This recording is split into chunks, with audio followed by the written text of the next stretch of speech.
4 अक्टूबर 2025 और आज हम नया चैप्टर स्टार्ट कर रहे हैं दैट इज़ ऑसिलेशन। और ऑसिलेशन के चैप्टर में अगर आपको फॉर्मूला शीट अच्छी आती हो तो आप देखिएगा ये चैप्टर बहुत आसान है। फॉर्मूला शीट हम डायरेक्ट तो नहीं बना सकते ऑब्वियसली, फॉर्मूला शीट से पहले थोड़ी सी बेसिक्स आपको समझाएंगे और जब आपको बेसिक समझ में आ जाएगी तो फिर हम इंशाल्लाह इसके फॉर्मूला शीट के ऊपर आपको फ़ौरन पहुंचा देंगे। इसकी बेसिक्स कुछ यूँ है कि फॉर एग्जांपल ये एक मेटल बॉब, इस मेटल बॉब को मैंने स्प्रिंग से वर्टिकली हैंग कर दिया and this arrangement is called simple pendulum. ये सिंपल पेंडुलम इस वक्त जहाँ मौजूद है it is called mean position और मिड पॉइंट और इक्विलिब्रियम पोजीशन। आपके यहाँ पास पेपर के अंदर इसको इक्विलिब्रियम पोजीशन आपको ज़्यादा लिखा हुआ नजर आएगा, पर मैं ईपी लिखने से किसी वजह से भाग रहा हूँ। वजह ये है कि जब मैं इसको राइट हैंड पे लेके जाऊंगा और ये ऑब्जेक्ट अपनी एक्सट्रीम पोजीशन पर होगा तो एक्सट्रीम पोजीशन को ईपी लिखूं और इक्विलिब्रियम पोजीशन को भी ईपी लिखूं तो कंफ्यूजन होगी। तो it is the middle point और mean position and it is the extreme position, and if you displace this bob towards right and then release, then obviously the object begins to oscillate, begins to move to and fro about the mean position। तो आप देख लीजिए metal का Bob mean position के to and fro move कर रहा है। इस टू एंड फ्रो मूवमेंट में मीन पोजीशन से एक्सट्रीम पोजीशन तक का जो मैक्सिमम डिस्टेंस होता है इट इज कॉल्ड एम्पलीट्यूड। और इस चैप्टर में आप देखिएगा यूजुअली एम्पलीट्यूड को एक्स नॉट से डिनोट करते हैं, और अगर आप ए भी लिख लेंगे तो कोई बुरी बात नहीं है, हो सकता है आपके कॉलेज के टीचर ने एम्पलीट्यूड को ए लिखा हो, पर usually amplitude is denoted by x. अच्छा, जब हम इस बॉब को रिलीज करेंगे तो ऑब्वियसली किसी इंस्टेंट पे बॉब यहाँ होगा, किसी इंस्टेंट पर यहाँ होगा, किसी इंस्टेंट पर यहाँ होगा। So at every instant, the position of the metal bob is changing and its distance from the mean position is changing. And this distance from the mean position, it is called displacement, and displacement is denoted by x. And displacement maximum value is amplitude. When the object is at extreme position, then the displacement equal to amplitude. But when the object is at mean position, when the object is at the mean position, then displacement is zero. It means displacement keep on changing, its minimum value equal to zero and its maximum value equal to amplitude। और अगर इसी के अंदर हम आपको तंग करने के लिए काइनेमेटिक्स भी पढ़ाना शुरू कर दें तो काइनेमेटिक्स में आपको याद होगा कि डिस्प्लेसमेंट और टाइम के ग्राफ होते थे, और डिस्प्लेसमेंट टाइम के ग्राफ में हम आपको पढ़ाया करते थे कि अगर कोई ऑब्जेक्ट मीन पोजीशन से अवे जा रहा है, मीन पोजीशन से अवे जा रहा है, तो अवे जाते हुए उसकी वेलोसिटी डिक्रीज हो रही होगी। बट जब वेलोसिटी डिक्रीज हो रही होती है तो ग्राफ कर्व होता है and this curve is bending horizontally, this curve having tendency to be horizontal. तो अगर हॉरिजेंटल बेंड हो रहा है it means velocity is decreasing। So from mean position, consider the mean position is A, from A to B, from A to B, the velocity is decreasing।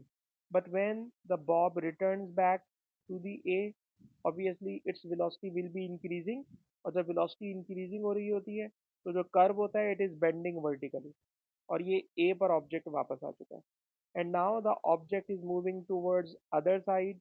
और जब वो other side पे जाएगा, पहले right hand पे था अब left hand पे जा रहा है, तो हम कहते हैं डिस्प्लेसमेंट की डायरेक्शन अब रिवर्स हो गई है। And you know displacement is a vector quantity, और अगर वेक्टर क्वांटिटी की डायरेक्शन रिवर्स हो जाए तो ग्राफ एक्स एक्सिस के नीचे चला जाता है। तो ग्राफ एक्स एक्सिस के नीचे चला गया and consider this point is C, और इस पॉइंट सी की तरफ जाते हुए you can see velocity is decreasing, और अगर वेलोसिटी डिक्रीज हो रही है तो कर्व अगेन बेंडिंग हॉरिजेंटली। अच्छा, जो कर्व पढ़ा रहा हूँ ये ज़्यादा दिमाग नहीं लगाइएगा, इसका कोई काम नहीं है, सिर्फ याद दिला रहा हूँ क्योंकि आपको मुझे पता है सारे स्टूडेंट बहुत अच्छे पढ़ने वाले हैं। और उसके बाद जब ये बॉब वापस आएगा ए पर तो again its velocity will be increasing, और जब ये वापस ए पर पहुंचेगा तो इसका एक साइकिल कंप्लीट हो जाएगा। तो जब Bob makes one complete oscillation So you can see the graph of displacement is a sinusoidal curve. The graph of displacement versus time is a sinusoidal curve. और अगर ये sinusoidal curve है और displacement को हम x से denote कर रहे हैं, तो this x equal to sinusoidal curve, और sinusoidal curve की इक्वेशन होती है sin थीटा। इस तरह के कर्व को साइनोसॉइडल कर्व कहते हैं, और ये साइनोसॉइडल कर्व जो है it is X equal to sine theta. और इस X equal to sine theta में जब हम मैथमेटिक्स पढ़ाते हैं तो इसकी मैक्सिमम वैल्यू 1 लेते हैं, but right now we are not studying mathematics. इसकी मैक्सिमम वैल्यू को हम लोग बोलेंगे एम्पलीट्यूड। और एम्पलीट्यूड को अगर मैं एक्स नॉट से डिनोट करूं, अगर मैं एम्पलीट्यूड को एक्स नॉट से डिनोट करूं तो इसको एक्स नॉट साइन थीटा भी लिख सकते हैं। और जो बच्चे ऑब्वियसली सर्कुलर मोशन का चैप्टर पढ़ चुके हैं, सबको पता है कि ये जो थीटा होता है, this theta can be replace by angular velocity. you know angular velocity is angular displacement per unit time, so we can use x equal to x naught sin omega t, and this is the equation of displacement. This is the equation of displacement. ठीक है जनाब। तो आज की class का पहला formula ये है जिसको हम कह सकते हैं this is equation of displacement. ठीक है जी, एक बात।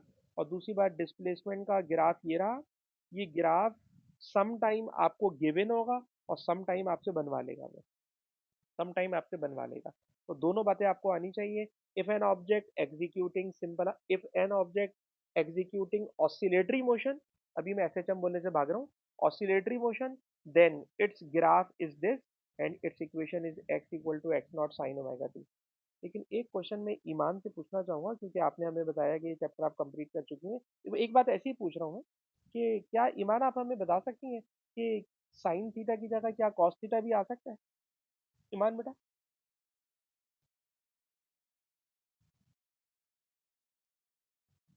अच्छा ये बताएं, आप मैथ की स्टूडेंट है बायो की स्टूडेंट है?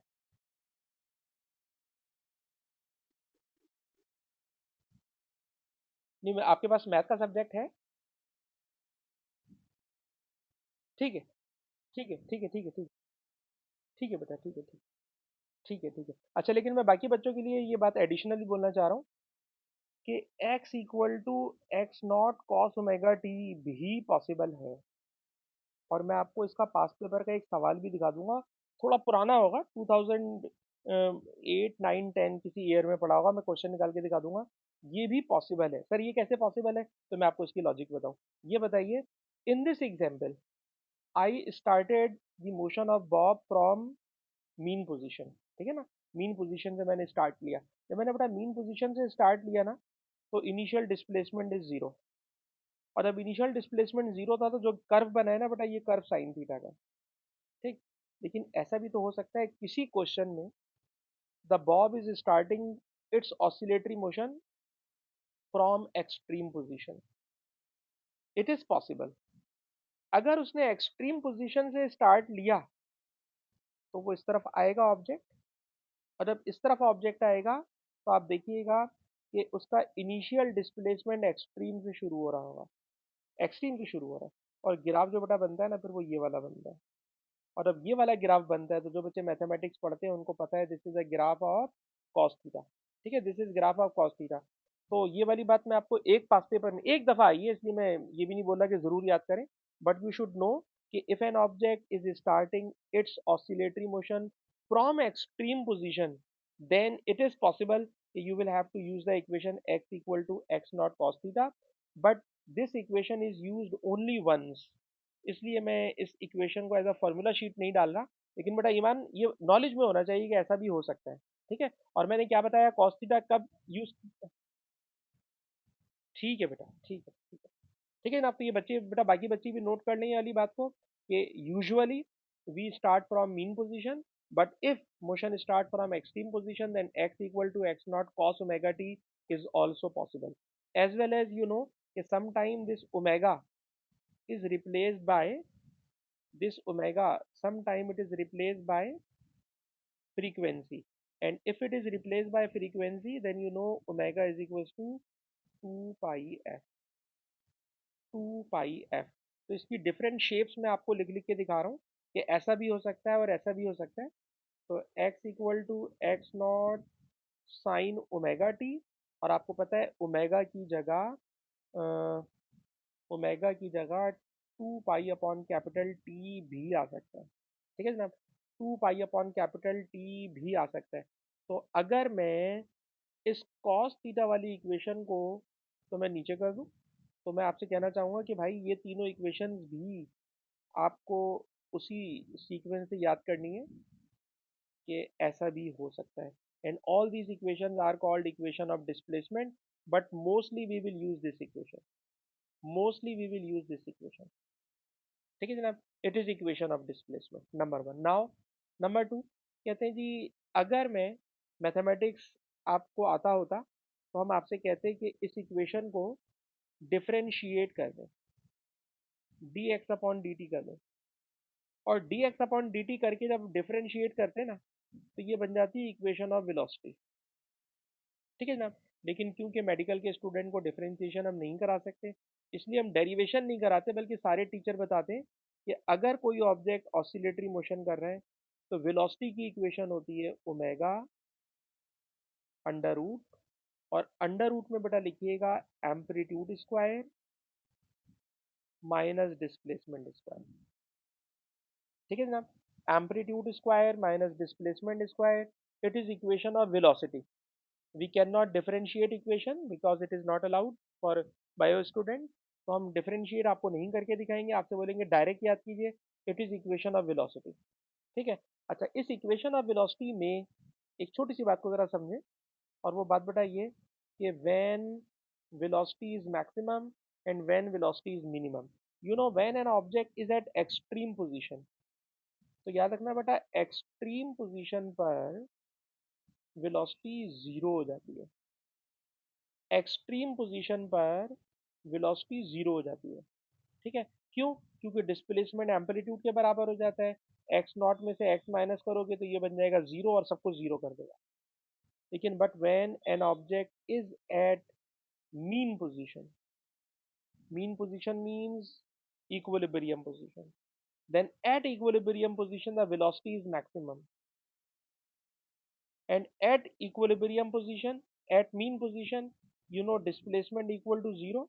और बताइए अगर मैं इसको जीरो कर दूं तो ये पार्ट जीरो हो जाएगा, स्क्वायर से अंडर रूट कट जाएगा, और इक्वेशन बड़ी सिंपल सी बन जाएगी कि मैक्सिमम वेलोसिटी होती है omega x not, maximum velocity होती है ओमेगा एक्स नॉट।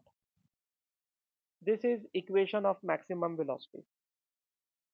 ठीक है जनाब, और वेलोसिटी के लिए आप सारे स्टूडेंट्स को एक ग्राफ की शेप याद करना होगी कि वेलोसिटी का जब कभी एग्जाम में ग्राफ आएगा ऐसे टाइम का, तो ये शेप होगी। और इस शेप में, ग्राफ की शेप में, वाई एक्सिस पे बेटा वेलोसिटी होगी, एक्स एक्सिस पे डिस्प्लेसमेंट होगा, ये डिस्प्लेसमेंट की मैक्सिमम वैल्यू यानी एम्पलीट्यूड होगा, और ये वेलोसिटी की मैक्सिमम वैल्यूज होंगी। ठीक, बस इससे ज़्यादा समझने की जरूरत नहीं है, जब मैं क्वेश्चन कराऊंगा तो जाहिर सी बात है इस शेप को पकड़ के हम सवालों को और अच्छी तरह आपको एक्सप्लेन कर देंगे कहाँ पे क्या हो रहा है। ठीक है जनाब, लेकिन जब कोई ऑब्जेक्ट मीन पोजीशन पर होता है तो सर मीन पोजीशन पर वेलोसिटी मैक्सिमम होती है। This is maximum velocity, graph में मैक्सिमम वेलोसिटी, ग्राफ में मैक्सिमम वेलोसिटी मीन पोजीशन पे। और जब कोई ऑब्जेक्ट एक्सट्रीम पोजीशन पर होता है तो वेलोसिटी जीरो, एक्सट्रीम पोजीशन पे velocity zero, this is graph of velocity. अच्छा जी, लास्ट थिंग, आज की क्लास की आखिरी बात फॉर्मूले के हिसाब से, कि अगर आप इस वेलोसिटी की इक्वेशन को भी डिफरेंशिएट कर दें, वेलोसिटी की इक्वेशन को भी डिफरेंशिएट कर दें, तो इट बिकम्स एक्सीलरेशन। आपको पता है वेलोसिटी का डेरिवेटिव, वेलोसिटी का ग्रेडियंट एक्सीलरेशन होता है, और जब आप उसे डिफरेंशिएट करते हैं तो एक्सीलरेशन का फॉर्मूला बनता है ए is equal to minus omega square X, A is equal to minus omega square x.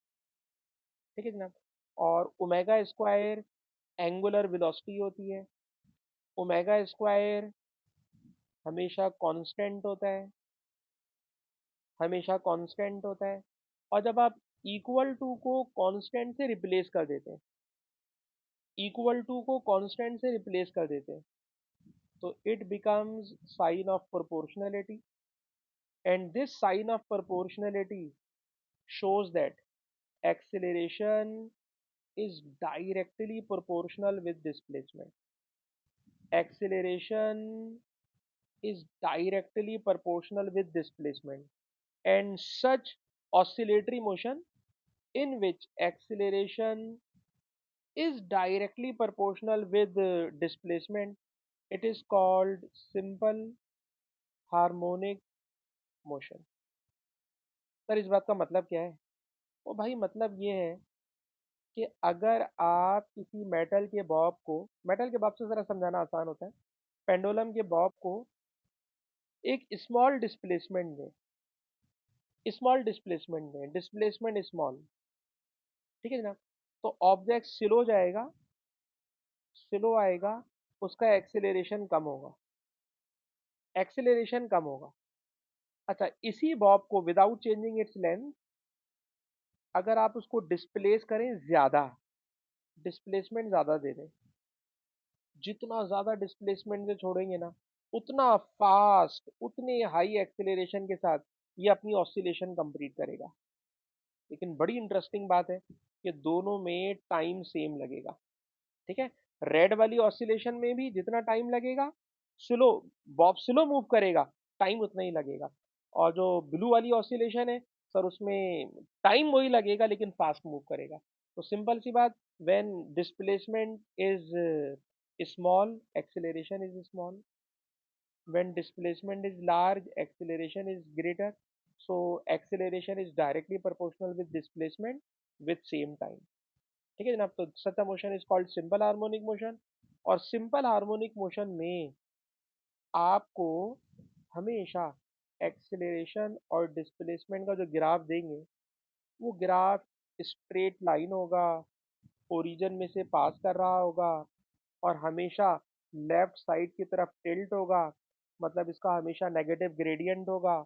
और नेगेटिव ग्रेडियंट का मतलब, ये जो मैंने माइनस है, इस माइनस के ऊपर कोई कमेंट्री नहीं की सर। इस माइनस का मतलब होता है कि acceleration and displacement always in opposite direction.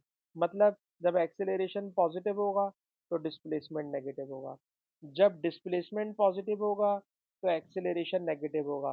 तो they are always in opposite direction, they are always in opposite sign. Question कराऊंगा तो और अच्छा समझा सकूंगा। अलबत्ता अभी बेटा सारे बच्चे ये बात समझ लें कि A is equal to minus omega square is equation of acceleration. और इस इक्वेशन ऑफ एक्सेलरेशन में अगर आप ओमेगा स्क्वायर को सब्जेक्ट बना लें तो याद रखिएगा, इस ग्राफ का जो नेगेटिव ग्रेडियंट होता है, इस ग्राफ का जो नेगेटिव ग्रेडियंट होता है, it is equal to omega square. इस ग्राफ का जो नेगेटिव ग्रेडियंट होता है, it is equal to omega square. ठीक है जनाब। तो अब अगर मैं जितनी बातें मैंने इतनी फैला कर बोली हैं, अगर कोई स्टूडेंट बोले सर आपने पका दिया मुझे, आप सर इसको थोड़ा सा समराइज कर दें, तो मैं समरी इसकी बेटा यूं बनाऊंगा, आप समरी नोट कर लें। And now we are going to start question. और सवाल क्या सर सारे फार्मूलाज हो गए? नहीं जनाब, मैंने 3 फार्मूलाज आज पढ़ाए और 3 फार्मूलाज मैं परसों पढ़ाऊंगा, कल भी नहीं पहुंच पाऊंगा। 3 फार्मूलाज को लेकर आज और कल की क्लास करेंगे, और फिर 3 नए फार्मूलाज आ जाएंगे, kinetic energy, potential energy, total energy. फिर वो 3 फार्मूलाज लेके 2 क्लासें और करूंगा। तो इंशाल्लाह ये 4 क्लासेज में हम आपको बहुत सारा पास पेपर का मटेरियल इन क्वेश्चन से, इन फार्मूला से करा देंगे। तो आज की क्लास की समरी क्या है सर? समरी है पहली formula sir, S H M में displacement equal to amplitude sine omega T, whereas omega some time 2 pi upon capital time, और omega is equal to 2 pi upon 2 pi frequency. So the main equation is x equal to x naught sin omega t. Equation number one. Equation number two, velocity. Sir, velocity is equal to omega under root x naught square minus x square. But ये formula बहुत कम use होगा।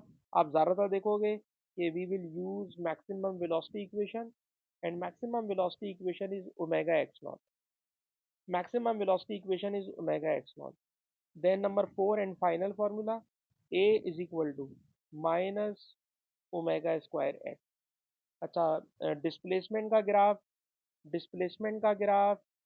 Sinusoidal, displacement का graph sinusoidal, velocity का graph Oval, velocity का graph Oval, and acceleration का graph straight line tilt towards left side. तो ये पूरी समरी है जो हमने आज की क्लास में आपको पहले 30 मिनट्स में समरी पढ़ाई है, 30 मिनट्स में थ्योरी पढ़ाई है, और थ्योरी पढ़ाने के बाद जब हमने ये समरी बना ली तो now we can start questions. जी, किसी बच्चे ने कोई बात इसमें में समझनी हो, कोई कंफ्यूजन हो तो आप पूछ सकते हैं, फिर हम आगे चलें।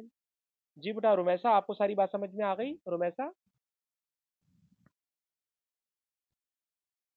हाँ बेटा ईमान, आपको भी सारी बात समझ में आई जो हमने फार्मूला शीट बनाई है? क्योंकि बाकी जितने स्टूडेंट हैं जो हमसे पहले से पढ़ रहे हैं इन सबको मैं ये ऑलरेडी बहुत सारा पढ़ा चुका हूँ। मतलब ये चैप्टर ऑलरेडी हम लोग जून जुलाई की छुट्टियों में जैसे ही बच्चे एग्जाम से फ्री हुए थे तो हम लोग उस टाइम के ऊपर पढ़ चुके हैं। अच्छा जी, अब हम जा रहे हैं आपके लिए पास पेपर की शीट में, and this is the sheet of oscillation. This is unit number 6 oscillation. और आज मैंने जिस बंदे से स्कैन लेते हैं उसको मैंने बोल दिया 2024 टू 2025 इसके भी जो नए क्वेश्चन हैं वो नए क्वेश्चन वाली हमें बुक दे दें। और जिन क्वेश्चन में भी एनर्जी का लफ्ज आ रहा है अभी हम एनर्जी वाले क्वेश्चन को हाथ नहीं लगा रहे, ठीक है? आज और कल सिर्फ एनर्जी वाले क्वेश्चन को हाथ नहीं लगा रहे, और जो क्वेश्चन भी एनर्जी के बगैर आ जाएगा उस क्वेश्चन के अंदर हम जा सकते हैं। इसके अंदर भी एनर्जी आ रही है, भी एनर्जी वाले क्वेश्चन में हम लोग नहीं जा सकते, एनर्जी वाले क्वेश्चन में भी हम लोग नहीं जा सकते, इसमें रेजोनेंस आ रही है इसमें भी अभी हम नहीं जा सकते। अच्छा, आप लोगों ने क्योंकि ये क्वेश्चन मेरे से कह के डायरेक्ट शुरू करा लिया, ज़्यादा अच्छा ये होता है कि जो मैंने शीट बनाई हुई है मैं शीट वाली उठा लूँ, क्योंकि उसमें क्वेश्चन मैंने बिल्कुल सीक्वेंस से सारे के सारे रखे हुए होंगे। चलो खैर, अभी हम इस वाले क्वेश्चन से स्टार्ट ले रहे हैं आज की क्लास को। क्वेश्चन नंबर 4 इस शीट का, ठीक है जनाब? क्या हो रहा है? तो सर इसके अंदर भी एक स्मॉल बॉब है और मेटल का स्फेयर है, स्ट्रिंग के साथ ऑसिलेशन कर रहा है, लेंथ एल है, वगैरह वगैरह। Then we are given a graph, ठीक है? कह रहे ये जो ग्राफ है ये किस तरह से, how this shows the motion of Bob is simple harmonic. The key word is simple harmonic, ठीक है ना? तो सिंपल हार्मोनिक किस तरह से ये आप कह सकते हैं sir this is simple harmonic? तो इसका आंसर ये है कि सर जो ग्राफ है ना, it is straight line, it is passing through origin, ठीक है जनाब? अगर ऐसा है तो ये क्वांटिटी इस क्वांटिटी के साथ डायरेक्टली प्रोपोर्शनल है, ठीक है जनाब? ये क्वांटिटी इस क्वांटिटी के साथ डायरेक्टली प्रोपोर्शनल है, ठीक? और इसका ग्रेडियंट नेगेटिव है, लेफ्ट साइड के ऊपर टिल्ट है। इसका मतलब ये हुआ कि एक्सेलरेशन डिस्प्लेसमेंट के अपोजिट डायरेक्शन में, डिस्प्लेसमेंट पॉजिटिव तो एक्सेलरेशन नेगेटिव, एटसेट्रा, ठीक? तो बेटा इस वाली इस बात को किस तरह से लिखेंगे? हमें दो लाइनें दी हुई है इसमें, तो बेटा दो लाइनों में इसको इस तरह से लिखेंगे कि as graph straight line passing through origin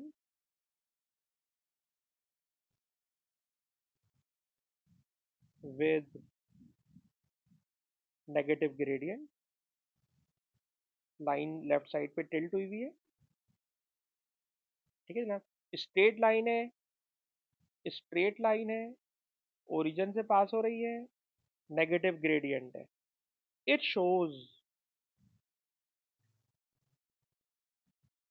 के acceleration directly proportional to the displacement. Directly proportional के लिए दो कंडीशन होती है, स्ट्रेट लाइन होना, ओरिजिन से पास करना, और नेगेटिव ग्रेडियंट का मतलब they are opposite in direction. This pendulum motion is SHM. Thus, pendulum motion is simple harmonic motion. ठीक है जी? SHM प्रूव करने के लिए दो बातें होना जरूरी है, तीन बातें होना जरूरी है। स्ट्रेट लाइन हो, ओरिजिन में से पास कर रहा हो, और ग्रेडियंट नेगेटिव हो। It means the object is executing simple harmonic motion. अच्छा जी, और थोड़ा सा आगे चले तो क्वेश्चन है कैलकुलेट एंगुलर फ्रीक्वेंसी। इस ओमेगा का नाम एंगुलर वेलोसिटी भी है, इसका नाम एंगुलर फ्रीक्वेंसी भी है। ठीक है सर, इसका नाम एंगुलर फ्रीक्वेंसी भी है। और सर अगर इसका नाम एंगुलर फ्रीक्वेंसी भी है तो how do we calculate it? तो इसका आंसर ये है कि अगर आप इस लाइन का ग्रेडियंट कैलकुलेट कर लें तो याद रखिएगा इसका नेगेटिव ग्रेडियंट ओमेगा स्क्वायर के बराबर होता है, जो कि अभी हम थोड़ी देर पहले ऊपर थ्योरी पेज पे पढ़ा चुके हैं कि इस लाइन का gradient negative gradient omega square होता है। तो बेटा इसका नेगेटिव ग्रेडियंट कैलकुलेट कर लें, या अगर आपको ग्रेडियंट का लफ्ज मुश्किल लग रहा है तो a is equal to minus omega square x लिखें, इसमें से ओमेगा स्क्वायर को सब्जेक्ट बना लें और ग्राफ पे से कोई सा भी अच्छा सा पॉइंट उठा लें जो रीड करने में आसान हो। कोई सा भी ऐसा पॉइंट जो रीड करने में आसान हो। तो अगर मैं ये वाला पॉइंट ले लूँ, ये वाला पॉइंट ले लूँ, तो इस पॉइंट पर जो डिस्प्लेसमेंट है इट इज़ माइनस 0.04, और इस पॉइंट पर जो एक्सेलरेशन है, एक्सेलरेशन, तो it is 0.20, it is 0.30 and it is 0.32। 0.32 acceleration is 0.32। ठीक, माइनस से माइनस कैंसिल हो जाएगा, ओमेगा से स्क्वायर आकर अंडर रूट बन जाएगा। कोई बच्चा मेरी हेल्प करे, बताइए क्या आएगा एंगुलर फ्रीक्वेंसी का रिजल्ट? हाँ बेटा, 8 2.8। बेटा कॉपी कर लीजिए इसको, it is 2.8, it is 2.8 and the unit of angular frequency is already given, it is radian per second, 2.8 radian per second। ठीक है जनाब। अच्छा और आगे चलें तो कह रहे हैं कि the angular frequency is related to the length of. अच्छा एक और बात मैं आपको बताऊं कि जब कभी आप कैम्ब्रिज बोर्ड में एसएचएम का चैप्टर पढ़ते हैं तो दो फॉर्मूलाज ऐसे हैं जो अगर आप याद कर लें तो अच्छा है। एक पेंडुलम और एक स्प्रिंग के साथ कनेक्टेड ऑब्जेक्ट की मूवमेंट। पेंडुलम के टाइम का बेटा ये फॉर्मूला होता है 2 pi under root L upon.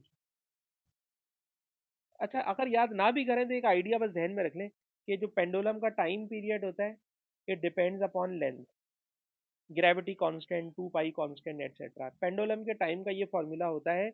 ये चीज़ आपको कहीं ना कहीं हेल्प करेगी। एक और फार्मूला बोलूंगा, पेंडुलम की तरह बॉब होगा, उसको हम स्प्रिंग के साथ अटैच कर देंगे और उसका भी एक फार्मूला होगा जो आपसे बोलेंगे कि याद कर लें, जो अभी सामने नहीं है, मतलब सामने वो केस नहीं है। पर ये फार्मूला बेटा कहीं लिख लें, ये कहीं ना कहीं आपको हेल्प करेगा।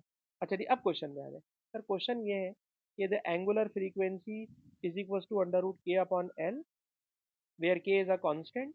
आपको के की वैल्यू निकालनी है, के की वैल्यू निकाल, और के की वैल्यू निकाल के के की यूनिट भी आपने बतानी है। अच्छा जी, पहले बेटा के को निकालने के लिए स्क्वायरिंग बोथ साइड करें ताकि के बाहर आ जाए अंडर रूट से। तो ये हो गया omega square is equal to K upon L. Omega square is equal to K upon L. ठीक है जी। अब आपको अगर के की वैल्यू डिटरमिन करनी है तो ओमेगा तो आपको पता है, ओमेगा तो आपको पता है। पेंडुलम की लेंथ कितनी है? तो लेंथ उन्होंने ऊपर अगर दी होगी तो सवाल सॉल्व हो जाएगा। जी, लेंथ ऑफ पेंडुलम कहीं नहीं दी हुई। लेंथ की बेटा ये रही numerical value length of pendulum it is 1.25। Length of pendulum it is 1.25, numerical value दी हुई है, न्यूमेरिकल वैल्यू है 1.25। तो बेटा ओमेगा स्क्वायर की जगह आपने लिखा 2.8 स्क्वायर। ठीक है, और लेंथ ऑफ पेंडुलम की जगह आपने लिखा 1.24। और कोई बच्चा हमें बताए कि क्या रिजल्ट आएगा बेटा इसका? 9.7 के की वैल्यू आएगा। ठीक, अब कह रहे हैं कि इसकी यूनिट भी निकाल के बताएं, तो बता देते हैं इसकी यूनिट। बताइए के की यूनिट निकालने के लिए, के की यूनिट निकालने के लिए जहाँ लिखा है ओमेगा। सर ओमेगा होता है 2 pi upon capital T with square, length ये रही। ठीक, अब आप देखें बेटा लेंथ की यूनिट होती है मीटर। ठीक है, लेंथ की यूनिट होती है मीटर, 2 पाई की कोई यूनिट नहीं होती, नीचे लिखा है time with square. Sir time की यूनिट होती है सेकंड स्क्वायर, टाइम की यूनिट सेकंड विद स्क्वायर, तो ये बन गया बेटा मीटर पर सेकंड स्क्वायर। ठीक है ना। लेंथ की यूनिट मीटर, टाइम की unit second with square, denominator में, इसलिए मीटर पर सेकंड स्क्वायर। ठीक है जी। अच्छा जी, उसके बाद क्वेश्चन में एक और बात कह रहे हैं, why the pendulum is oscillating the length of string is increased in such a way that total energy remains constant. Total energy का लफ्ज आ गया। टोटल एनर्जी का भी हमने फार्मूला पढ़ाया नहीं है आपको, इसलिए वो फार्मूला लिखकर समझाना हमारे लिए बड़ा मुश्किल हो जाएगा। State and explain the qualitative effect of this change on the amplitude of the oscillation. ठीक है जनाब। तो टोटल एनर्जी का फार्मूला है भी बड़ा अजीब सा, half m omega square x naught square. ठीक है जनाब। अब इसको अभी हाथ ना लगाए तो अच्छा है ना, एक ऐसी चीज, इसको हमने यही शीट आपके साथ सॉल्व करेंगे आगे चल के। ठीक। उसमें जब हम आपके सामने टोटल एनर्जी का फार्मूला लिखेंगे, तो टोटल एनर्जी की फार्मूले के साथ आपको बता सकेंगे कि एम्पलीट्यूड बदलने से इस पे कोई फर्क पड़ेगा या नहीं। ठीक। या मैं ऐसा करूं, फार्मूला लिख दूं, फार्मूले को समझने की कोशिश नहीं कीजिएगा आप लोग, ठीक है ना। फार्मूला समझने की कोशिश नहीं कीजिएगा, क्वेश्चन मैं आपको समझा दूंगा। हाफ मास mega square x naught square. ठीक है। और जहाँ ओमेगा लिखा है, ओमेगा लिखा है, ठीक है ना, तो ओमेगा स्क्वायर की जगह आप ये वाला नंबर ले लें, ओमेगा स्क्वायर करेंगे तो ये के अपॉन एल बन जाएगा ना बेटा, ओमेगा स्क्वायर के अपॉन एल बन जाएगा। जिन बच्चों ने ये चैप्टर पढ़ा हुआ है पहले से, वो समझ सकते हैं ओमेगा की जगह मैंने ओमेगा स्क्वायर की जगह के अपॉन एल लिख दिया। अब जरा क्वेश्चन में आ जाए क्या बोल रहा है। कह रहे जनाब लेंथ इंक्रीज, आपने लेंथ इंक्रीज कर दी, ये ना लेंथ इंक्रीज कर दी, और टोटल एनर्जी कांस्टेंट है, हाफ कांस्टेंट है, मास कांस्टेंट है, ये कांस्टेंट है। ठीक। लेंथ बेटा यहाँ डिवाइड है, डिवाइड वाली लेंथ मान कर क्या हो जाएगी, मल्टीप्लाई। ठीक है, डिवाइड है मान के मल्टीप्लाई। ठीक। अब सिंपल सी बात है कि अगर आपने लेंथ को इंक्रीज किया है, ठीक है ना, अब लेंथ को इंक्रीज किया है, तो it will change amplitude of oscillation, ये एम्पलीट्यूड को भी इंक्रीज करा देगा। ठीक है, to keep total energy constant. ठीक है जनाब, अगर आपने टोटल एनर्जी वही रखनी है, तो लेंथ बढ़ाने पर सेम टोटल एनर्जी मेंटेन करने के लिए एम्पलीट्यूड को भी बढ़ाना होगा, एम्पलीट्यूड को भी बढ़ाना होगा। तो इक्वेशन बेटा क्योंकि अभी हमने पढ़ी नहीं है, इसलिए इस क्वेश्चन को मैं नहीं कह रहा कि मैंने समझाया है। जिन बच्चों को ये आता है उन्होंने ये बात पकड़ ली होगी मैंने क्या बोला। ठीक है, टोटल एनर्जी का फॉर्मूला लिखते हैं, सर इसको इग्नोर मारे बेटा। अब आ जाइए अगले क्वेश्चन में और देखें अगले क्वेश्चन में भी क्या। जी हम ये कर सकते हैं, इसमें एनर्जी को लेके इन्होंने, एनर्जी का भी सवाल आखिर में है पर थोड़ा सा पार्ट है, लेकिन अभी हम एनर्जी वाले सवालों को भी हाथ नहीं लगाएंगे। ठीक है जी, जितना हमने आज पढ़ा है उसी के अकॉर्डिंगली इंशाल्लाह चलेंगे। चलें जी, एक और क्वेश्चन देखते हैं। क्या क्वेश्चन है, क्वेश्चन ये है जनाब कि एक वुडन क्यूब है, वुडन ब्लॉक है, और ये वुडन ब्लॉक पानी के ऊपर फ्लोट कर रहा है। ठीक है जनाब, पानी के ऊपर फ्लोट कर रहा है, ये पानी उन्होंने शेडेड पोर्शन में दिखाया है जो कि हमें बुक में नजर नहीं आ रहा है। ये पानी है बेटा, ये ना पानी के ऊपर ये फ्लोट कर रहा है। ठीक है जी, पानी के ऊपर फ्लोट कर रहा है। अच्छा जी, पहला पार्ट बड़ा आसान सा है, बच्चे आपको लग रहा है कि एएस की फिजिक्स में लेके जा रहे हैं। सवाल ये बताइए, कौन सी दो फोर्सेज हैं जो ब्लॉक के ऊपर लग रही हैं जबकि ब्लॉक स्टेशनरी है। कौन सी दो फोर्सेज हैं जो ब्लॉक के ऊपर लग रही हैं और ब्लॉक स्टेशनरी है। जवाब, सर ब्लॉक पर फोर्स ऑफ ग्रेविटी लग रही है, दैट इज कॉल्ड वेट। और नंबर टू, लिक्विड से एक फोर्स आ रही होती है। लिक्विड की फोर्स को बेटा क्या बोलते हैं, लिक्विड की फोर्स को बेटा बोलते हैं upthrust. Upthrust acting upward and weight acting downward. अब मैंने ड्राइंग बना दी इसलिए मैं लिखने में टाइम नहीं पास कर रहा, ठीक है ना। उसने कहा दो फोर्सेस बताएं, दोनों के नाम लिख देंगे, अपथ्रस्ट एंड वेट। अच्छा, फिर उन्होंने क्या करा जरा सुनो। कह रहे हैं ब्लॉक पहले तो आप देखिएगा थोड़ा सा पानी से ऊपर था, थोड़ा सा पानी से ऊपर है। इन्होंने क्या करा, ब्लॉक को जबरदस्ती पानी के अंदर डिबो दिया। ठीक है जी, ब्लॉक को ऊपर से पकड़ के हाथ से, ठीक है जनाब, पानी ब्लॉक को डिस्प्लेस कर दिया अंदर की तरफ। ठीक है जनाब, और अंदर की तरफ डिस्प्लेस करके, ठीक है जनाब, इसको छोड़ दिया।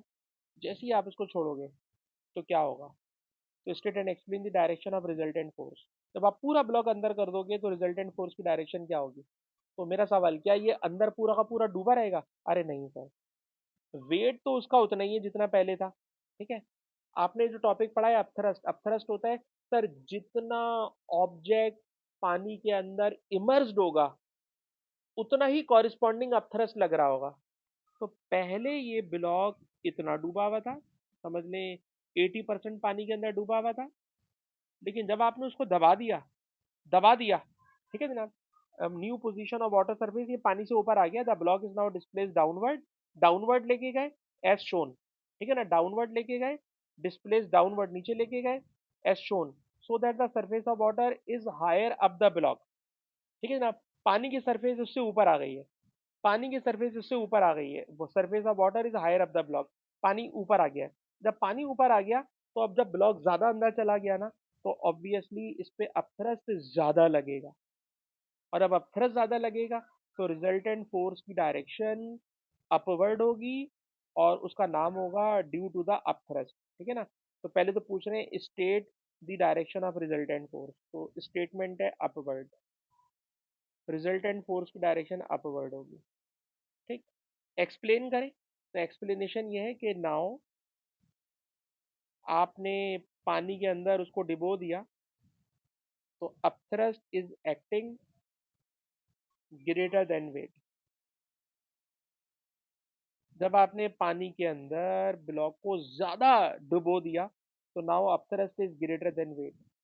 और अगर बेटा वेट से भी ज्यादा अपथ्रस्ट हो गया, इसीलिए resultant force acting upward, resultant force ऊपर की तरफ है क्योंकि अपथ्रस्ट ज्यादा हो गया आपके दबा देने की वजह से। अच्छा, दबाने के बाद नाउ रिलीज, अब छोड़ दिया था वो ब्लॉक पानी के ऊपर। आपने देखा होगा सम टाइम ऐसा होता है कि आपने इस चीज को एक्सपीरियंस किया हो, किसी चीज को पानी के अंदर डिबो के जब छोड़ देते हैं तो वो चीज फिर पानी की सरफेस पे ऑसिलेशन करने लगती है, और जब ऑसिलेशन कर रही है तो जो रिजल्टेंट फोर्स है, जो कि उन दोनों का डिफरेंस है, वेट और अपथ्रस्ट का डिफरेंस है, वो आपको उन्होंने बता दिया। ठीक है ना। और जब ये बता दी तो अब आपसे पूछ रहे हैं why this motion is S H M, why this oscillation is S H M. देखो कभी भी एस एच एम प्रूव करना हो ना, तो हमारी कोशिश होती है हम यहाँ तक पहुँचा दें। अगर हमें ये चीज़ नज़र आ गई तो हम कह देंगे जनाब कि ये एस एच एम हो रहा है। ठीक, तो ज़रा देखिएगा हम इसको किस तरह से आगे लेके चलेंगे। ये लिखी हुई है फोर्स, फोर्स की जगह आपने लिख दिया एम ए, राइट हैंड पर ब्लॉक का एरिया, ग्रेविटी, पानी की डेंसिटी, और एक्स ऐसे ही है। ठीक, फिर आप ए को बड़ा सब्जेक्ट बना लो। जब आपने ए को सब्जेक्ट बनाया तो area, gravity, density divided by mass of block. भाई ये इस ब्रैकेट के अंदर all the quantities which are enclosed inside the bracket, these are constants, and if these are constants,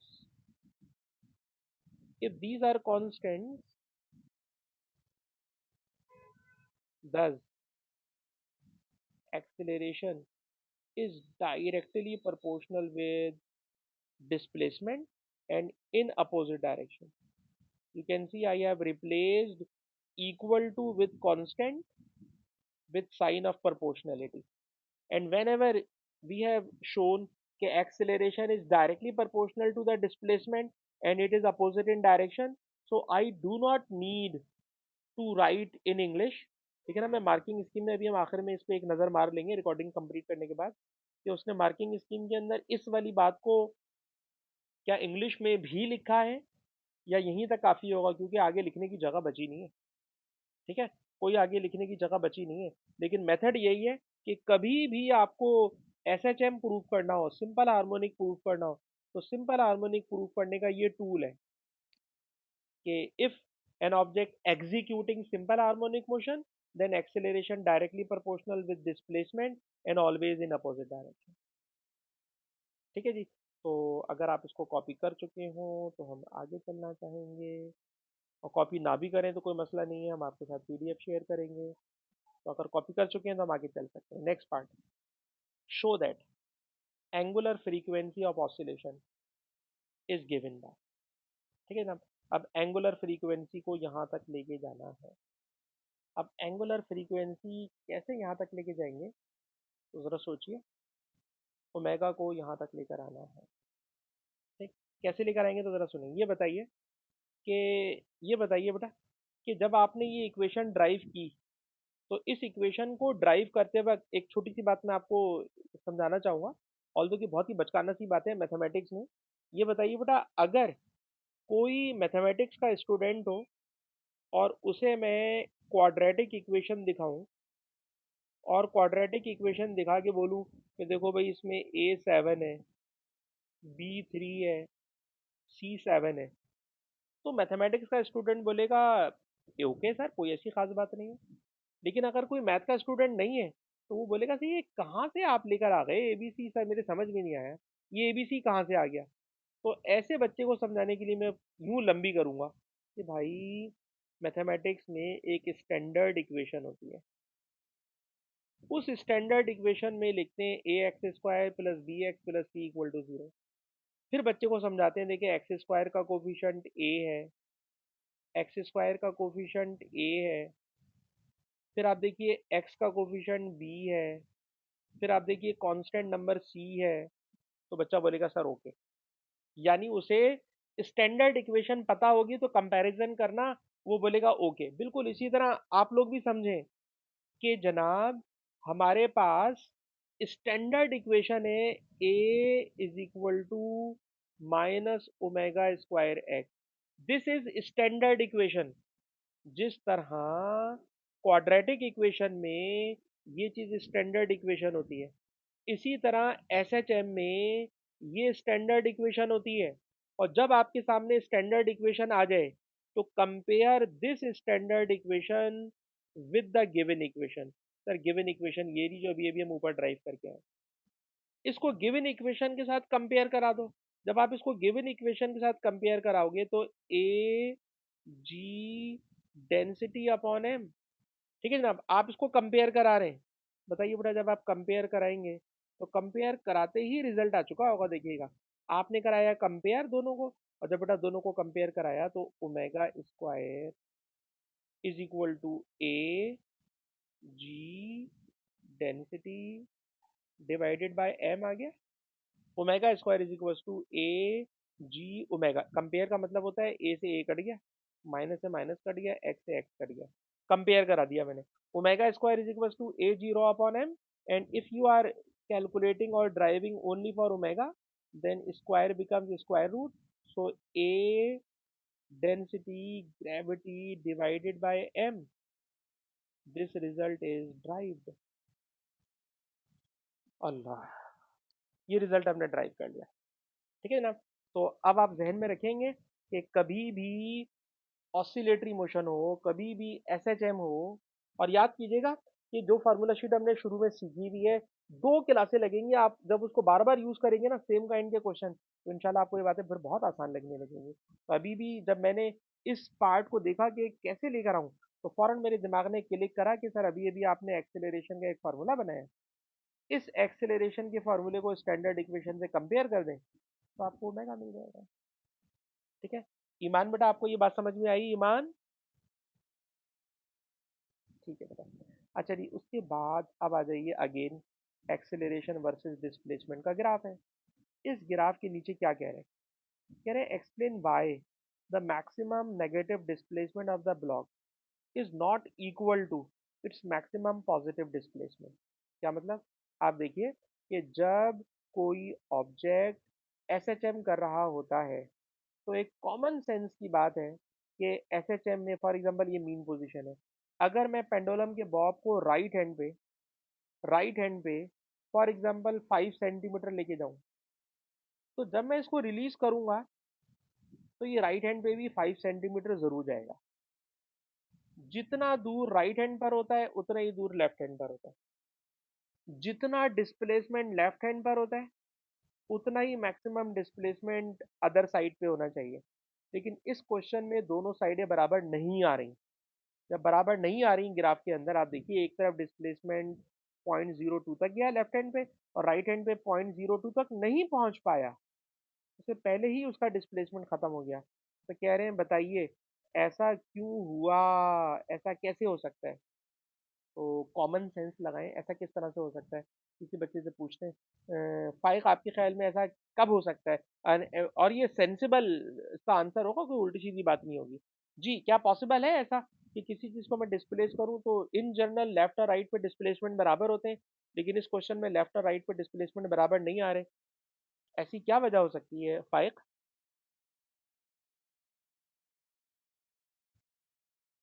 इसका आंसर ये है कि सर, जब ऑब्जेक्ट राइट हैंड में मूव करता हुआ आ रहा था ना 5 सेंटीमीटर, ये तो हो गया। जब लेफ्ट हैंड पे जा रहा था तो यहाँ पे उसको बहुत ज्यादा रेजिस्टिव फोर्स मिल गई। ऐसा हो सकता है ना? ऐसा हो सकता है, रेजिस्टिव फोर्स ज्यादा मिल गई। और जब रेजिस्टिव फोर्स ज्यादा मिल गई, तो अगर रेजिस्टिव फोर्स नहीं होती और फ्री मोशन हो रही होती, नो रेजिस्टिव फोर्स, तब तो लेफ्ट और राइट के ऊपर डिस्प्लेसमेंट हमेशा बराबर होते। लेकिन अगर डिस्प्लेसमेंट छोटा हो गया, एम्पलीट्यूड छोटा हो गया, तो इस चीज को जो बच्चे पहले पढ़ चुके हैं, इसको हम लोग कहते हैं डैम्पिंग। और डैम्पिंग हमेशा जब ही होती है, डिस्प्लेसमेंट हमेशा जब ही छोटा रह जाता है, जब रेजिस्टिव फोर्स की वजह से उसका एम्पलीट्यूड छोटा हो सकता है। तो हम इसका आंसर यूं लिख सकते हैं कि ड्यू टू रेजिस्टिव फोर्स, दूसरी साइड का डिस्प्लेसमेंट बेटा पहले से कम हो गया। ठीक है जनाब? एक तरफ का डिस्प्लेसमेंट उसने पूरा कवर कर लिया, दूसरी तरफ का डिस्प्लेसमेंट वो पूरा कवर नहीं कर पाया। जी जी जी, जब रेजिस्टिव फोर्स होगी तो एनर्जी भी कम हो जाएगी। ठीक है ना? रेजिस्टिव फोर्स में ही तो थर्मल एनर्जी में एनर्जी ज़ाया हो जाती है। तो आप बिल्कुल सही करें, एनर्जी की फॉर्म में भी आप आंसर लिख सकते हैं। ठीक है? तो एनर्जी लॉस हो गया होगा, इस वजह से रेजिस्टिव फोर्स की वजह से डिस्प्लेसमेंट पूरा नहीं हुआ। अच्छा जी, नेक्स्ट क्वेश्चन में फिर लफ्ज आ रहा है एनर्जी, और एनर्जी के सवाल को अभी हम हाथ नहीं लगा सकते। एनर्जी के क्वेश्चन को अभी हम हाथ नहीं लगा सकते। और इसके अलावा जब हम घड़ी में भी ऊपर टाइम देख रहे हैं, तो हमारी क्लास का टाइम भी यहाँ पे हमें नज़र आ रहा है कि ख़त्म हो रहा है, क्योंकि आपकी क्लास के फ़ौरन बाद एक और फ़ौरन अगली क्लास है, इसलिए हम इस क्लास को और एक्सटेंड भी नहीं कर सकते। इंशाल्लाह कल रिकॉर्डिंग को हम यहाँ स्टॉप कर रहे हैं, और रिकॉर्डिंग आपके साथ हम शेयर